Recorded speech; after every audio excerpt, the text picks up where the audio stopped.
So ಇದೆಲ್ಲ ಒಂದು ಭಾಗ. ಮತ್ತೊಂದು ಕಡೆ ಇವತ್ತು ಇಡೀ ರಾಜ್ಯದ ಜನ ಗಮನ ಕೊಟ್ಟು ನೋಡ್ತಾ ಇರುವಂತದ್ದು ಅಂತ ಅಂದ್ರೆ ಅದು ಸಿಎಂ ಸಿದ್ದರಾಮಯ್ಯನವರಿಗೆ ಸಂಬಂಧಪಟ್ಟ ಹಾಗಿನ ಮೂಡಾ ಹಗರಣದ ವಿಚಾರವಾಗಿ ಹೈಕೋರ್ಟ್ನಲ್ಲಿ ನಡೆಯುವಂತ ವಿಚಾರಣೆ. ಸಿದ್ದರಾಮಯ್ಯನವರ ಪರ ವಕೀಲ ಅಭಿಷೇಕ್ ಮನು ಸಿಂಘ್ವಿ ಅವರು ವಾದವನ್ನ ಶುರು ಮಾಡ್ತಾ ಇದ್ದಾರೆ. ಸಿದ್ದರಾಮಯ್ಯನವರ ವಿರುದ್ಧವಾಗಿ ಪ್ರಾಸಿಕ್ಯೂಷನ್ಗೆ ಗವರ್ನರ್ ಅನುಮತಿಯನ್ನ ಕೊಟ್ಟಿದ್ದಾರೆ. ಅದನ್ನ ಪ್ರಶ್ನಿಸಿ ಈಗ ಸಲ್ಲಿಸಲಾಗಿರುವಂತದ್ದು ಅರ್ಜಿ. ಸೊ ಆ ಅರ್ಜಿಗೆ ಸಂಬಂಧಪಟ್ಟಂಗೆ ಮೊನ್ನೆ 19ನೇ ತಾರೀಕು ವಿಚಾರಣೆ ನಡೆದಿತ್ತು. ಮತ್ತೆ 10 ದಿನಗಳ ನಂತರದಲ್ಲಿ ವಿಚಾರಣೆಯನ್ನ ಮುಂದೂಡಲಾಗಿತ್ತು. ಅಂದ್ರೆ ಇವತ್ತಿಗೆ 29ನೇ ತಾರೀಕಿಗೆ. ಅಲ್ಲಿ ತನಕ ಬೇರೆ ಯಾವುದೇ ರೀತಿಯಾದಂಥ ಕೋರ್ಟ್ನಲ್ಲೂ ಕೂಡ ಇದಕ್ಕೆ ಸಂಬಂಧಪಟ್ಟಂಗೆ ನಿರ್ಧಾರ ಪ್ರಕಟ ಆಗಬಾರ್ದು ಅನ್ನುವಂಥದ್ದು ಕೂಡ ಸೂಚನೆ ಇತ್ತು. ಈ ಕಾರಣಕ್ಕಾಗಿನೇ ಈಗ ಆಲ್ರೆಡಿ ಇದಕ್ಕೆ ಸಂಬಂಧಪಟ್ಟಂಗೆ ಜನಪ್ರತಿನಿಧಿಗಳ ಕೋರ್ಟ್ನಲ್ಲೂ ಕೂಡ 2 ಪ್ರತ್ಯೇಕ ಖಾಸಗಿ ದೂರುಗಳು ದಾಖಲಾಗಿದೆ. ಹಾಗಾಗಿ ಇದು ಒಂದು ರೀತಿಯಾಗಿ 10 ದಿನಗಳ ಮಟ್ಟಿಗೆ ಸಿದ್ದರಾಮಯ್ಯನವರಿಗೆ ಸಿಕ್ಕಿದ್ದಂಥ ರಿಲೀಫ್ ಅಂತಾನೂ ಕೂಡ ಇದನ್ನು ವಿಶ್ಲೇಷಿಸಲಾಗಿತ್ತು. ಈಗ ಇದಕ್ಕೆ ಸಂಬಂಧಪಟ್ಟಂಗೆ ವಿಚಾರಣೆ ಶುರುವಾಗ್ತಾ ಇದೆ. ಪ್ರತಿವಾದಿಗಳಿಗೆ ಸಂಬಂಧಪಟ್ಟಂಗೆ ಆಕ್ಷೇಪಣೆಯನ್ನ ಸಲ್ಲಿಸೋದಕ್ಕೆ ಅವಕಾಶವನ್ನ ಮೊನ್ನೆ ಕೋರ್ಟ್ ಕೊಟ್ಟಿತ್ತು. ದೂರುದಾರ ಪ್ರದೀಪ್ ಕುಮಾರ್ ಆಕ್ಷೇಪಣೆಯನ್ನ ಇನ್ನೂ ಸಲ್ಲಿಸಿಲ್ಲ. ಏನೇನಾಗ್ತಾ ಇದೆ ಕೋರ್ಟ್ನಲ್ಲಿ ಅನ್ನುವಂಥದ್ದನ್ನ ನಾವು ನೋಡ್ತಾ ಹೋಗೋಣ. ಸಿದ್ದರಾಮಯ್ಯನವರ ಪರವಾಗಿ ಅಭಿಷೇಕ್ ಮನು ಸಿಂಘ್ವಿ ಅವರು ವಾದವನ್ನ ಶುರು ಮಾಡಿದ್ದಾರೆ. ಆಕ್ಷೇಪಣೆಯನ್ನ ಸಲ್ಲಿಸೋದಕ್ಕೆ ಅವಕಾಶವನ್ನ ಕೊಡಲಾಗಿತ್ತು. ಬಟ್ ಈಗ ಅದಕ್ಕೆ ಸಂಬಂಧಪಟ್ಟಂಗೆ ಯಾರಾದರೂ ಆಕ್ಷೇಪಣೆಯನ್ನ ಸಲ್ಲಿಸಿದಾರಾ? ಕೆಲ ಪ್ರತಿವಾದಿಗಳು ಆಕ್ಷೇಪಣೆಯನ್ನ ಸಲ್ಲಿಸಿದ್ದಾರೆ. ಆದ್ರೆ ರಾಜ್ಯಪಾಲರು ಇದಕ್ಕೆ ಸಂಬಂಧಪಟ್ಟ ಹಾಗಿನ ಪ್ರಮುಖ ಪಾರ್ಟಿ ಆಗ್ತಾರೆ. ಬಟ್ ಅವರು ಇನ್ನೂ ಆಕ್ಷೇಪಣೆಯನ್ನ ಸಲ್ಲಿಸಿಲ್ಲ ಅಂತ ಅಭಿಷೇಕ್ ಮನು ಸಿಂಘ್ವಿ ಅವರು ಹೇಳಿದ್ದಾರೆ. ಬಟ್ ಇಲ್ಲಿ ಅಭಿಷೇಕ್ ಮನು ಸಿಂಘ್ವಿ ಅವರು ವಾದದ ಪ್ರಕಾರವಾಗಿ ರಾಜ್ಯಪಾಲರು ಆಕ್ಷೇಪಣೆ ಸಲ್ಲಿಸುವಂಥದ್ದು ಅನಿವಾರ್ಯತೆ ಇದೆಯಾ? ಅದೇಗೆ ಇನ್ನು ಕೋರ್ಟ್ ವಿವೇಚನೆಗೆ ಬಿಟ್ಟಿರುವಂಥದ್ದು ವಿಚಾರ ಆಗಿರುತ್ತೆ. ಅದೆಲ್ಲವೂ ಕೂಡ ಈಗ ಆಕ್ಷೇಪಣೆಗೆ ಸಂಬಂಧಪಟ್ಟ ಹಾಗೆ ಕೋರ್ಟ್ ಕೊಟ್ಟಿದ್ದಂಥ ಈ ಕಾಲಾವಕಾಶದಲ್ಲಿ ಯಾವ್ಯಾವ ಆಕ್ಷೇಪಣೆಗಳು ಹೇಗೆ ಸಲ್ಲಿಕೆ ಆಗಿದೆ ಅನ್ನುವಂಥದ್ದನ್ನ ನಾವು ನೋಡಬೇಕಿದೆ. ಯಾವ ಕಾರಣಕ್ಕೂ ಸಿದ್ದರಾಮಯ್ಯನವರಿಗೆ ರಿಲೀಫ್ ಕೊಡಬಾರ್ದು ಅನ್ನುವಂಥ ಕಾರಣಕ್ಕಾಗಿ ಆಕ್ಷೇಪಣೆಯನ್ನ ಸಲ್ಲಿಸಲಾಗಿರುತ್ತೆ.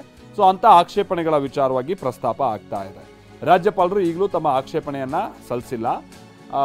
ದೂರುದಾರ ಪ್ರದೀಪ್ ಕುಮಾರ್ ಅಂತ ಇದ್ದಾರೆ, ಅವರು ಕೂಡ ಈ ಪ್ರಕರಣಕ್ಕೆ ಸಂಬಂಧಪಟ್ಟ ಹಾಗೆ ಇನ್ನೂ ಕೂಡ ಆಕ್ಷೇಪಣೆಯನ್ನ ಸಲ್ಲಿಸಿಲ್ಲ ಅನ್ನುವಂಥ ವಿಚಾರ ಪ್ರಸ್ತಾಪ ಆಯಿತು.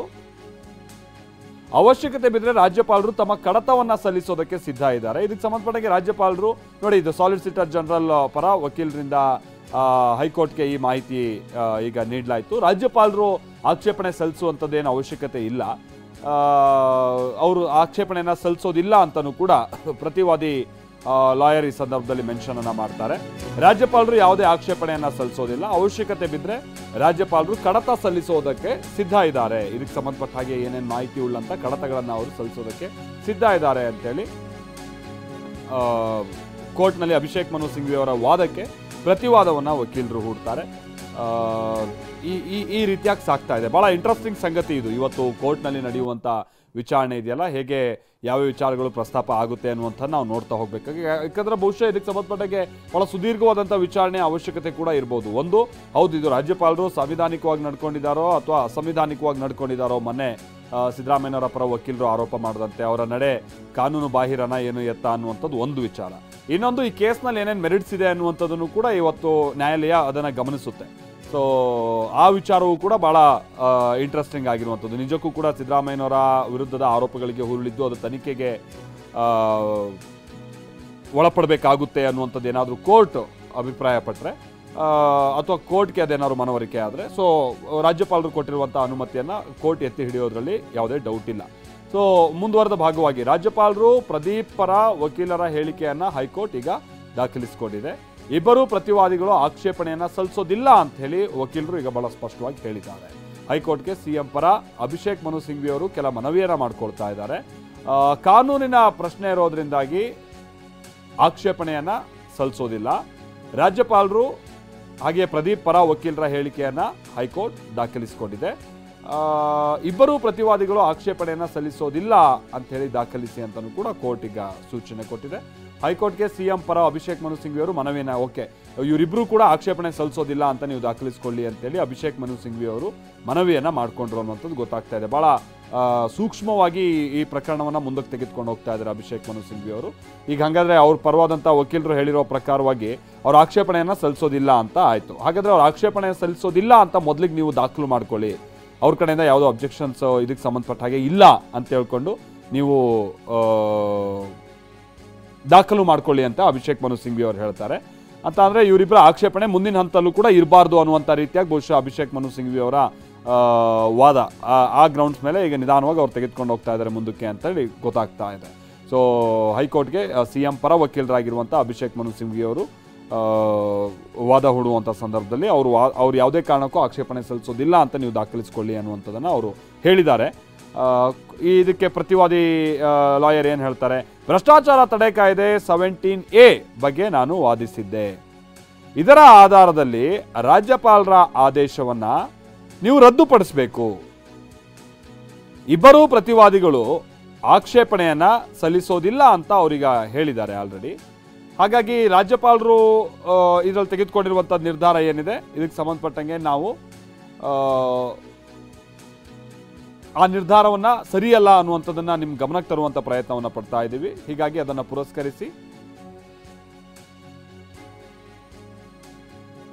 ಪುರಸ್ಕರಿಸಿ ಇದರ ಆಧಾರದಲ್ಲಿ ರಾಜ್ಯಪಾಲರ ಆದೇಶವನ್ನು ನೀವು ರದ್ದುಪಡಿಸಬೇಕು ಅಂತ ಅಭಿಷೇಕ್ ಮನು ಸಿಂಘ್ವಿ ಅವರು ವಾದವನ್ನು ಹೂಡ್ತಾ ಇದ್ದಾರೆ.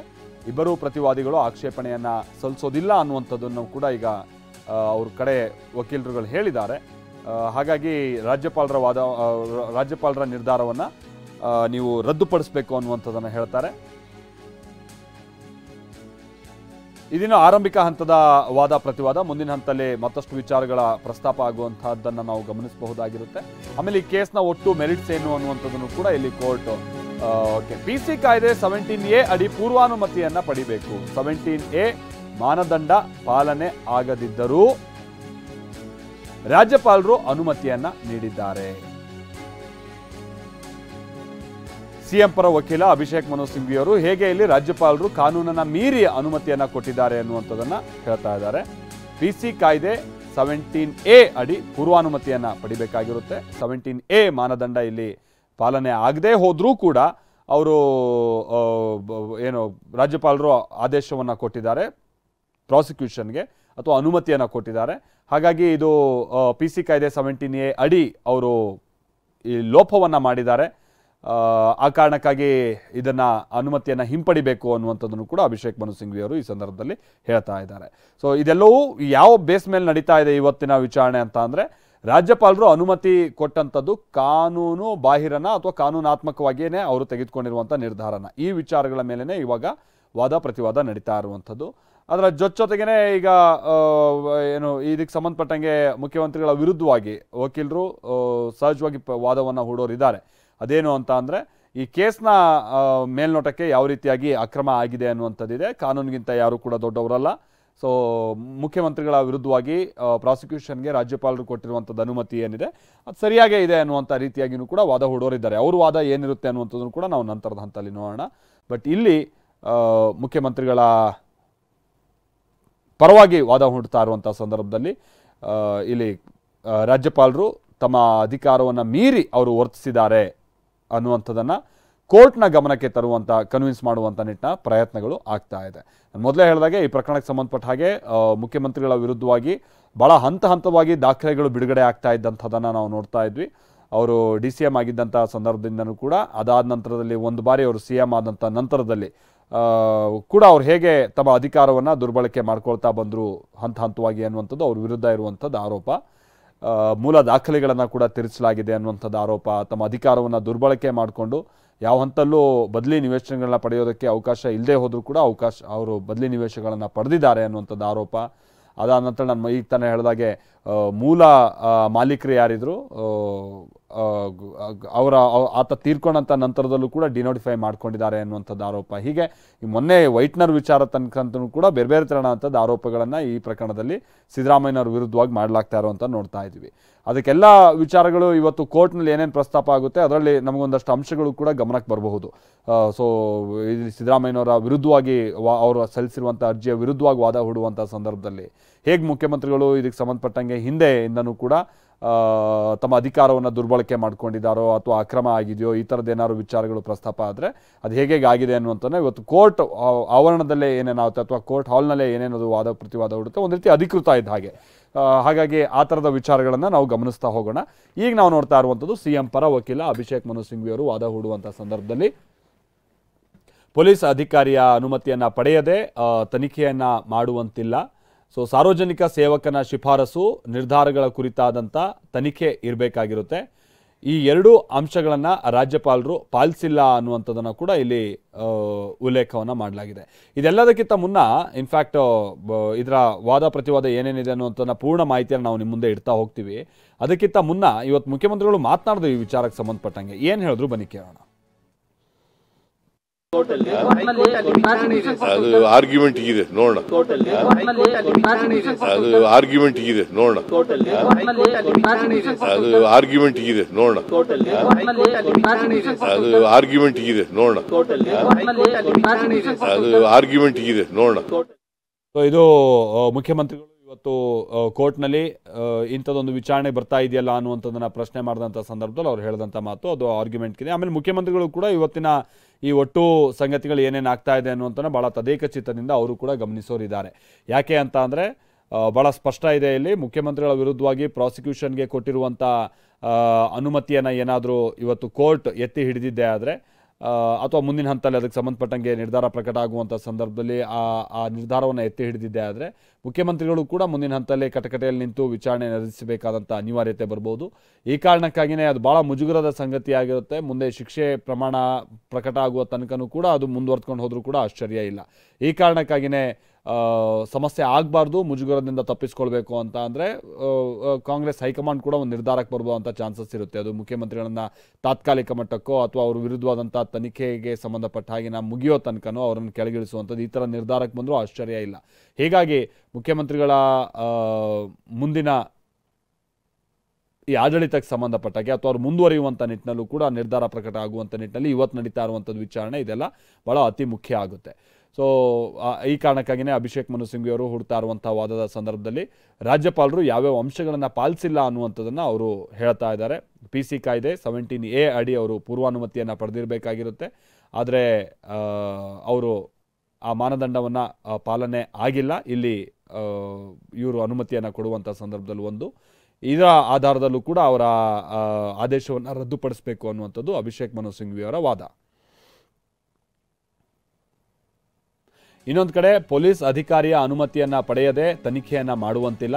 ಇಲ್ಲೂ ಕೂಡ ಅಷ್ಟೇ ಸಾರ್ವಜನಿಕ ಸೇವಕನ ಶಿಫಾರಸು ಹಾಗೆ ನಿರ್ಧಾರಗಳ ಕುರಿತಾಗಿ ತನಿಖೆ ಇರಬೇಕಾಗುತ್ತೆ. ಈ ಎರಡೂ ಅಂಶಗಳನ್ನು ರಾಜ್ಯಪಾಲರು ಇಲ್ಲಿ ಪಾಲಿಸಿಲ್ಲ ಅನ್ನುವಂಥದ್ದು ಅವರು ಹೇಳ್ತಾ ಇರುವಂಥದ್ದು ವಾದದ ಸಂದರ್ಭದಲ್ಲಿ. ಸುಪ್ರೀಂ ಕೋರ್ಟ್ ಹಾಗೆ ಕರ್ನಾಟಕ ಹೈಕೋರ್ಟ್ಗೆ ಸಂಬಂಧಪಟ್ಟ ಹಾಗಿನ ಕೆಲ ಆದೇಶಗಳಿದೆ. ಈ ಕುರಿತು ನಾನು ವಾದವನ್ನು ಮಂಡಿಸೋನಿದ್ದೀನಿ ಅನ್ನುವಂಥದ್ದನ್ನ ಅಭಿಷೇಕ್ ಮನು ಸಿಂಘ್ವಿ ಅವರು ಹೇಳಿದ್ದಾರೆ. ಪ್ರತಿವಾದಿ TJ ಅಬ್ರಹಾಂ ಸಲ್ಲಿಸಿರುವಂಥ ಆಕ್ಷೇಪಣೆಯನ್ನು ನೀವು ಗಮನಿಸಬೇಕು ಅಂತಲೂ ಕೂಡ ಅವ್ರು ಹೇಳಿದ್ದಾರೆ. CM ಪರ ಅಭಿಷೇಕ್ ಮನು ಸಿಂಘ್ವಿ ಅವರು ವಾದ ಮುಂದುವರಿಸ್ತಾ ಇರುವಂಥ ಸಂದರ್ಭದಲ್ಲಿ TJ ಅಬ್ರಹಾಂ ಇದಕ್ಕೆ ಸಂಬಂಧಪಟ್ಟಂಗೆ ಏನು ಆಕ್ಷೇಪಣೆಯನ್ನು ಸಲ್ಲಿಸಿದ್ದಾರೆ ಆ ಆಕ್ಷೇಪಣೆಗಳನ್ನು ಕೂಡ ನೀವು ಗಮನಿಸಬೇಕು. ಜೊತೆಗೆ ಸುಪ್ರೀಂ ಕೋರ್ಟ್ ಹಾಗೆ ಕರ್ನಾಟಕದ ಹೈಕೋರ್ಟ್ ಹಿಂದೆ ಕೊಟ್ಟಿರುವಂಥ ಕೆಲ ಆದೇಶಗಳಿದೆ. ಆ ವಿಚಾರವನ್ನು ಕೂಡ ನಾನೀಗ ಪ್ರಸ್ತಾಪ ಮಾಡ್ತೀನಿ ಅನ್ನುವಂಥದ್ದನ್ನು ಕೂಡ ಅಭಿಷೇಕ್ ಮನು ಸಿಂಘ್ವಿ ಅವರು ವಾದ ಹೂಡುವಂಥ ಸಂದರ್ಭದಲ್ಲಿ ಪ್ರಸ್ತಾಪ ಮಾಡ್ತಾ ಇದ್ದಾರೆ.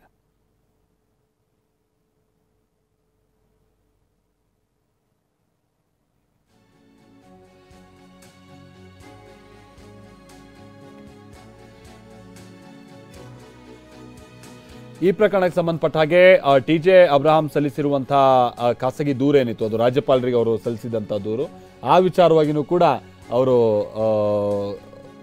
ಈ ಮುಖ್ಯಮಂತ್ರಿಗಳು ಭಾಳ ತಗಾದೆಯನ್ನು ತೆಗೆದಿದ್ರು. TJ ಅಬ್ರಹಾಂ ಇದಕ್ಕೆ ಸಂಬಂಧಪಟ್ಟಂಗೆ ಯಾವ ಕಾರಣಕ್ಕೂ ದೂರು ಕೊಡೋದಕ್ಕೆ ಅವಕಾಶನೇ ಇಲ್ಲ. ಆಮೇಲೆ TJ ಅಬ್ರಹಾಂನ ಪೂರ್ವಾಪರ ಏನು, ಅವ್ರ ಹಿನ್ನೆಲೆ ಏನು, ಈ ಥರದ್ದೆಲ್ಲ ವಿಚಾರಗಳು ಪ್ರಸ್ತಾಪ ಆಗ್ತಾ ಇತ್ತಿದೆಲ್ಲ ಕೋರ್ಟ್ನ ಹೊರಗೆ. ಬಟ್ ಇವತ್ತು ಕೋರ್ಟ್ನ ಹಾಲ್ನಲ್ಲೂ ಕೂಡ TJ ಅಬ್ರಹಾಂ ಸಲ್ಲಿಸಿರುವಂಥದ್ದು ಆಕ್ಷೇಪಣೆ ಏನಿದೆ ಆ ವಿಚಾರಗಳು ಕೂಡ ಈಗ ಪ್ರಸ್ತಾಪಕ್ಕೆ ಬರ್ತವೆ. ಅದನ್ನು ಅಭಿಷೇಕ್ ಮನು ಸಿಂಘ್ವಿ ಅವರು ಪ್ರಸ್ತಾಪ ಮಾಡೋರಿದ್ದಾರೆ. ಇದು ಭಾಳ ಇಂಟ್ರೆಸ್ಟಿಂಗ್ ಆಗಿರುವಂಥ ಸಂಗತಿ. ಈಗ ತಾನೇ ವಾದ ಆರಂಭ ಆಗಿರುವಂಥದ್ದು. ಇನ್ನೇನು ಕೆಲವೇ ಕ್ಷಣಗಳಲ್ಲಿ ಹಲವು ವಿಚಾರಗಳು ಅಲ್ಲಿ ಪ್ರಸ್ತಾಪ ಆಗುತ್ತವೆ. ನಾನು ಮೊದಲೇ ಹೇಳಿದಾಗೆ ಮುಖ್ಯಮಂತ್ರಿಗಳ ಮುಂದಿನ ಆಡಳಿತಕ್ಕೆ ಸಂಬಂಧಪಟ್ಟ ಹಾಗಿನ ಭವಿಷ್ಯ ಕೂಡ ನಿರ್ಧಾರ ಆಗುವಂಥದ್ದು ಇನ್ನೇನು ಆರಂಭ ಆಗಿರುವಂಥ ಸಂದರ್ಭ.